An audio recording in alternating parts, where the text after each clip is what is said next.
The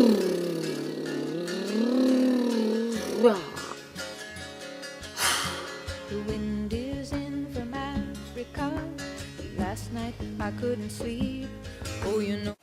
Hey guys, what's up? This is Olivia, Olivegan Raw, as you will see it on my YouTube. Today I'm going to be talking about my journey. I haven't properly introduced myself and told you how I live my life and what my lifestyle is and what my eating habits are and how long I've been doing it and all that good stuff. So this is just a video to introduce myself formally and just give you a little insight on what my life is like.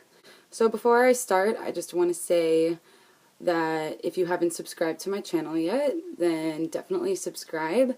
And I also have a Facebook page, which is facebook.com/Olivegan, the same name that is right here on YouTube. Definitely like my video. That's my cat's tail if you are a little creeped out by that. Here, you want to see her? It's my baby. She's my baba. She's my baba. I love her. I love her so much. That's Luna. So subscribe, like, comment, do whatever you need to do. Ask questions. You know, I'm down for the whole thing. I have been vegan for about 3 years. And when I say I've been vegan for about 3 years, it's from the day that I chose to be vegan. I have had some blunders, some slip-ups. Within that time, I had a really hard time giving up cheese. That was the biggest thing for me. So even though I was vegan for most of the time that I said I was vegan or made the decision to become vegan, I had slip-ups where if I was at a party, I would eat cheese if it was out, or if I was at my sister's apartment, she loves cheese, and sometimes I just couldn't resist and I would eat it. I have not eaten cheese for over a year now because I started my raw vegan journey while I was down in Panama. So a lot of questions that I get are, why did you start raw veganism? What made you get into it?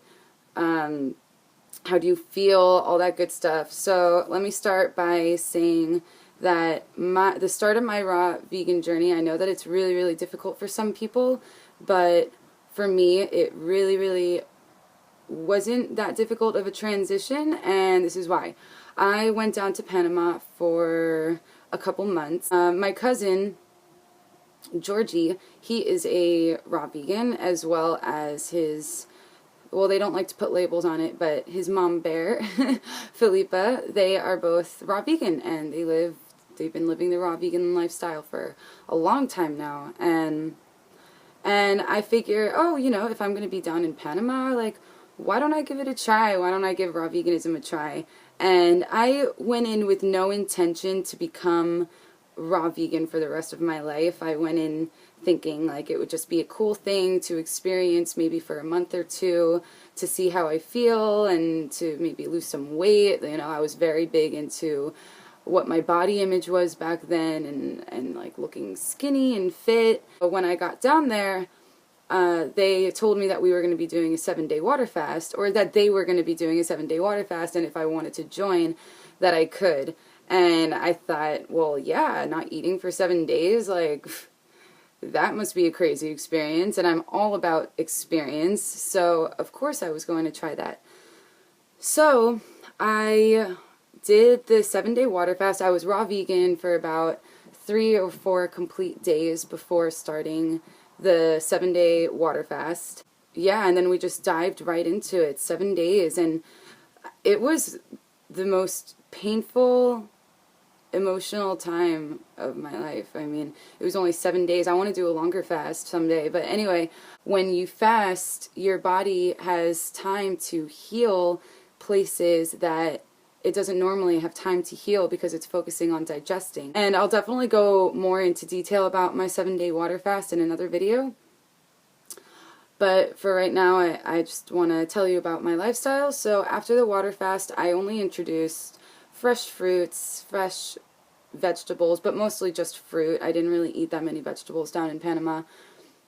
So a lot of fresh juicy papaya, a lot of fresh coconut water out of the young green coconut, fresh pineapple, tomatoes. I mean, there was a lot going on, and it was all so delicious. Passion fruit, which they call maracuyá down there.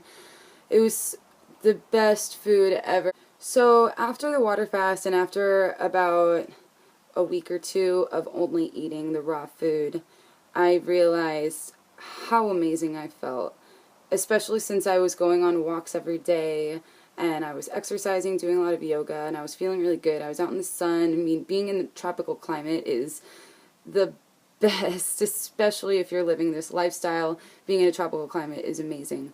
So I felt incredible, and I had this whole spiritual awakening where I was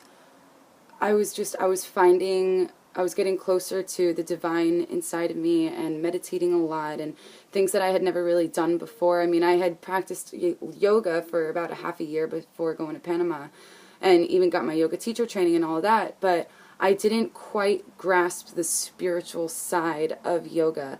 And while I was down in Panama and experiencing this lifestyle for the first time, that was when I really got to terms with my spiritual side, and that felt amazing because I was learning how to love myself more. I was learning how to accept my body, accept for what it is, because when you do this lifestyle, you come to terms with all of your emotions. You're not masking anything, because it's exactly what it is, raw. It's a raw feeling. You live a raw vegan lifestyle, then you yourself are going to feel very, very raw. And it goes for every aspect of your being. It goes for your mind and your body and your soul, and the way that you see life, the way that you see yourself, the way you see other people, the way you see nature. Everything about it changed. I feel like a completely different person. I feel after that water fast, I felt like I was reborn. And how could I go back to eating cooked food after that? How could I? And when I say that I had it easy going down to Panama, I guess maybe it seems easier compared to what other people go through, because when other people go raw, I've noticed they try it in their own atmosphere, surrounded by their own friends, their own family, and people who are still living the lifestyle that they used to live. And of course that's going to be more difficult, because if someone else isn't doing it with you, it's a lot harder to transition. It's a lot harder to stay with it, because you're smelling all that food, or you're hearing people say, like, why are you doing this, or whatever the reason might be. And for me, I was immersed in a community of people that lived this lifestyle, and doing the 7-day water fast really, really helped, because then only introducing fresh fruit, it was just kind of like, I didn't crave anything else. I didn't crave cooked food, because what I was introducing was so good. And to this day, I still don't crave cooked food. Actually, a little tip for people who are going through this transition, something that I did, because I used to smell cooked food and think like, oh, that smells really good. It wasn't necessarily like, oh, I need to eat that right now, but I was like, oh, why does this smell so good? Like, does this mean that I need to eat cooked food? Does this mean, all this stuff was running through my head. So I decided to come up with a little saying in my head, because I was doing a lot of research, of course, and I was finding out more about the lifestyle. I decided to say, okay, all of those good smells that I smell right now in the air from this cooked food are all of the nutrients being cooked out of that food.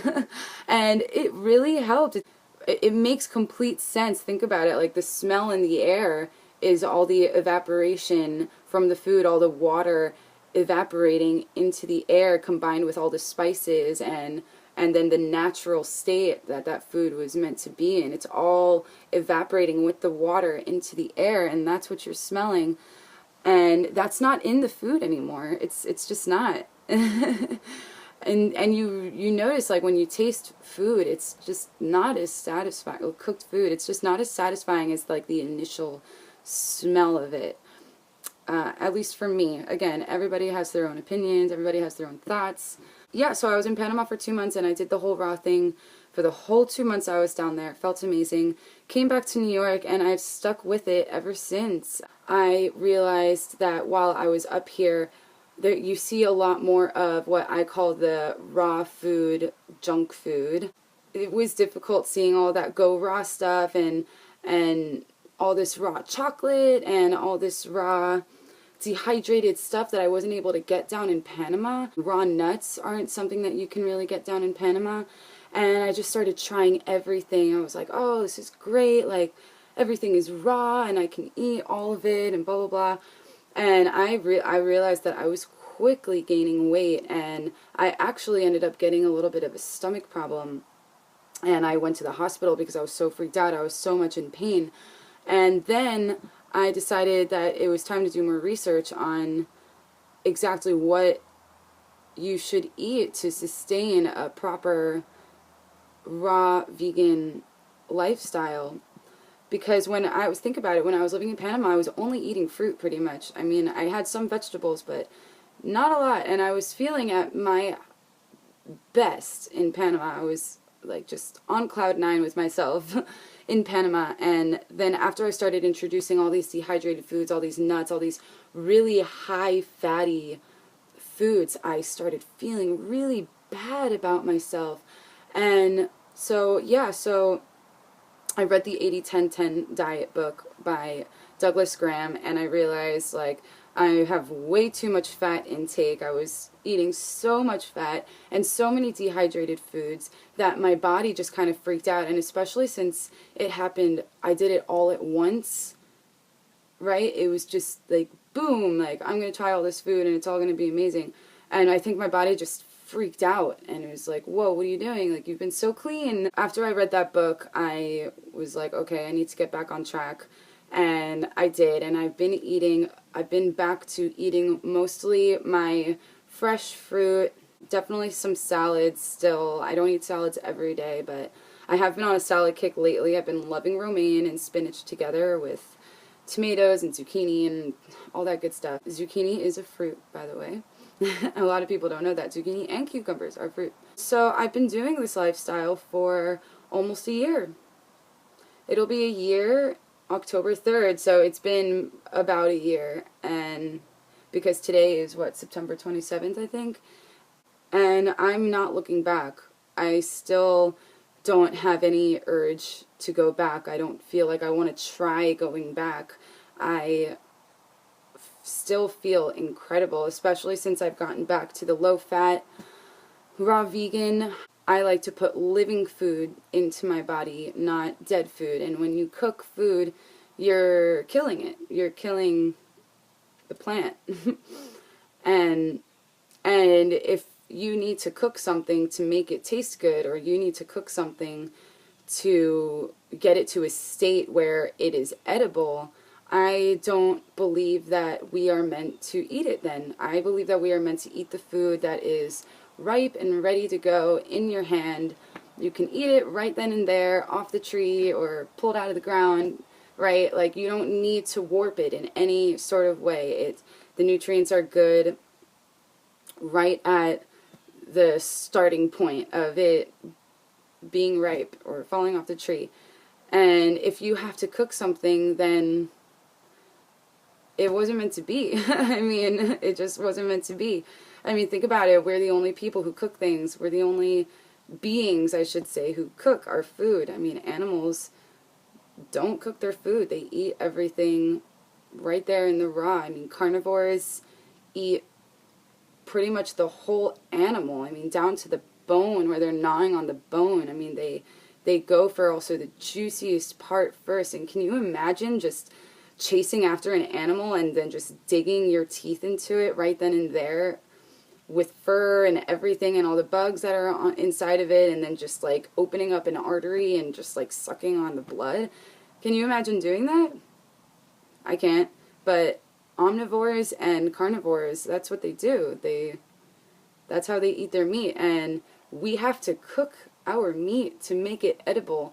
So not only are we eating something that was killed, in most cases killed by someone else, but then we're also cooking it on top of that and warping it even more, and it's just so bad for your body. It's so bad for you. So let me go into benefits of raw vegan diet, what I have gained.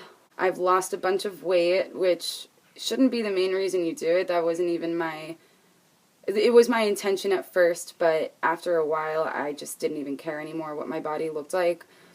But if you are someone who is looking to lose weight, that is definitely a benefit. But don't let that fool you, because if you do a high-fat raw vegan diet, then you're going to gain weight. I gained weight. Let's see, I came back from Panama at about 115 pounds. And when I started eating all of my high-fat stuff, I gained weight up to 136 pounds when I was eating a bunch of nuts and dehydrated food. So I gained over 20 pounds on a raw vegan diet without eating anything cooked. And so it is possible. It is totally, totally possible to gain weight. So that's why the high carb, low fat is the best way to go, eating a lot of fruit. Another benefit is I see a lot clearer. My vision just improved. And another benefit, my skin cleared up. My nails got stronger. My nails used to kind of break pretty easily. I've never been a nail biter. They've always grown long, but they would be kind of like clear. Now when they grow out, they're like this nice white color. So my nails look a lot better. I smell better. My hygiene just is better. I don't need to wear deodorant. I still shower. There are days where I will shower with soap, and there are days where I won't shower with soap. I'll probably shower with soap maybe like twice a week, and then all the other days I won't even shower with soap. I'll just kind of rinse off my body, and I'm fine. I'll rinse out my hair. I use shampoo maybe once or twice a week. It's this all-natural shampoo, which I'll make a video going through all of my hygiene stuff that I do use. And what's another benefit? I felt like I was just more interested in learning after doing this lifestyle. I felt like I was just craving knowledge, craving a bigger brain. And I went to school. I went to school when I got back from Panama, and I did so well. I almost got straight A's. I got a B in one class. I don't want to talk about it. I was never a good student. I was never someone who did well in school. I was always very like la-da-da. Like it was really hard for me to pay attention. And now I just like, my attention is just like bam. Like I can pay attention very, very easily now. I feel so much lighter. I just feel like I'm walking on a cloud most of the time. I just feel more grounded in general. I mean, there's so much to say about this lifestyle, and I probably won't get all of it into this video, but it is something that is definitely worth a try. If you're going to try it out, I would say at least do it for 2 months, and even longer than that. At least do it for 3 months, 4 months, because your body is going to detox, especially depending on how healthy you are at this moment, what you eat right now in this moment. Your body is going to go through a lot of detox symptoms. After I did my water fast and I was introducing a lot of fresh fruit, yeah, I felt amazing, but I was very, very bloated, and that was because I wasn't used to eating hydrating food. Like, because even when I was a vegan, I was eating a lot of cooked food. I cooked almost all of my food. I even cooked pineapples. I mean, it was crazy. I cooked everything. And I think that was just how I dealt with the lifestyle to make it more appealing for me. And then I realized during this raw vegan lifestyle, I don't need to make the food more appealing. The food is already just so appealing, just the way that it is. Anyway, you will experience some detox symptoms, and that's nothing to be scared about. You could get really, really sick. You can get a cold. Your poop will probably look really weird, but you have to deal with it. That's part of it, is you have to deal with all of those emotions. You have to deal with those detox symptoms, because when it comes down to it, like when they're over and you feel amazing, you're going to be so grateful towards yourself. And it's kind of like going through the trials, right, to get the prize. If you are able to stick through it and really like put your mind to it and just go for it, it's going to be so, so worth it in the end. I'm so happy. I have so much energy, so much. That's another benefit. I have so much energy, and sometimes I just don't know what to do with it. So that's my journey. That's how I came about going to raw veganism. I will make another video about my actual vegan journey and go a little bit more into detail about what it was like, why I did it, and tell me what your thoughts are on this video. Tell me if it's something that you're thinking about doing, and if you need any help, I would love to be a support group for you. Please, please, just get in contact with me, and we can definitely talk about it, and I'm sure I'll be able to relate to a lot of what you're going through. I love you all, and thank you so much for watching, and I'll talk to you guys soon. Bye.